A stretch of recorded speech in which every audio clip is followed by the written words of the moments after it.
এটা হলো আমসত্ত্ব। দেখেন কি সুন্দর হয়েছে, মানে কি বলবো, এত সুন্দর মানে শুকিয়েছে। আসলে রোদ ভালো থাকলে এই আমসত্ত্ব বানানো কোনো ব্যাপারই না।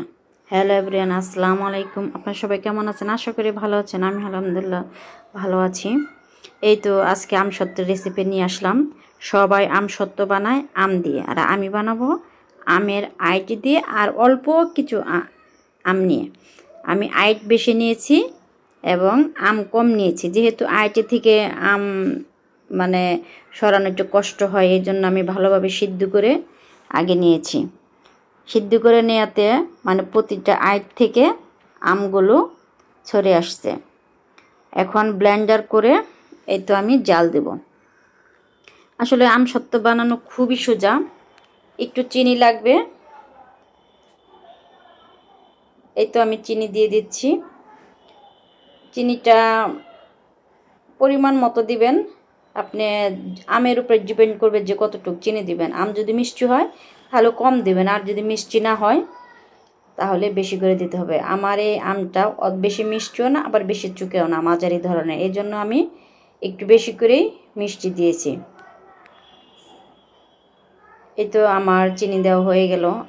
আপনারা চাইলে গুড় দিয়েও করতে পারেন, যেহেতু আমার হাতের কাছে গুড় নয় তাই আমি চিনি দিয়ে করেছি। আর একটু লবণ দিয়ে দিলাম, আর দেবো একটু হলুদের গুঁড়া, আর দেবো একটু মরিচের গুঁড়া। এই তো এইটুকুই, এই দুটো না দিলেও হয়। এই দুটো দিয়েছি আসলে একটু ঝাল ঝাল লাগবে, আর হলুদটা দিয়েছি একটু কালারের জন্য, যাতে কালারটা সুন্দর আসে।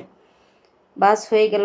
এই দেখেন আমি রাত্রিবেলা আমসত্ত্বটা বানিয়েছি, যাতে সকালে উঠে আমি এটা রোদ্রে দিতে পারি।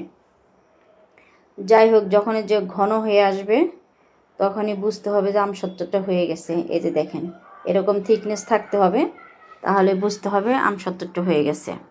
এখন দুইটা প্লেট নিয়েছি, এখানে আমি সরিষার তেল দিয়ে মেখে রেখেছি, এর উপর আমসত্ত্বগুলো দিয়ে দিলাম। এতে এভাবে যতটুকু পাতলা করা যায় আপনি দিয়ে রোদ্রে দিবেন। আর আমি যখন আমসত্ত্ব বানাই, আমার আমসত্ত্বের উপরে সবসময় ঠাডা পড়ে, মানে তখন রোদ থাকে না। রাত্রে বানাইছে, চিন্তা করছিলাম সকালে রোদ আসবে, কিন্তু কি যে কষ্ট হয়েছে এই আমসত্ত্বগুলো আমার মানে শুকাইতে। প্রায় 6 থেকে 7 দিন আমি আমসত্ত্বের পিছনে কষ্ট করেছি। যাই হোক, তারপরে 6-7 দিন পরে যে আপনাদের সামনে নিয়ে আসলাম, এতে এইভাবে শুকাতে পেরেছি।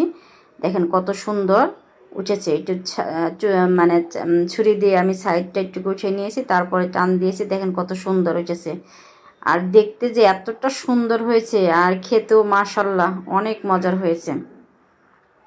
আসলে এটা শুকানোটাই একটু কঠিন অবস্থা হয়ে যায়, যখন দেখা যায় মানে আমসত্ত্ব দিব তখনই রোদের কোনো চেহারায় দেখা যায় না। দেখেন এই যে আমসত্ত্বগুলো আমি সুন্দর করে সাজিয়ে নিলাম। দেখেন কত সুন্দর হয়েছে। যত ছোট ছোট পিস করা যায় তত মানে সুন্দর দেখা যায়। এই তো খেয়ে দেখলাম অনেক সুন্দর হয়েছে। যাই হোক, সবাই ভালো থাকুন, সুস্থ থাকুন। আল্লাহ হাফেজ।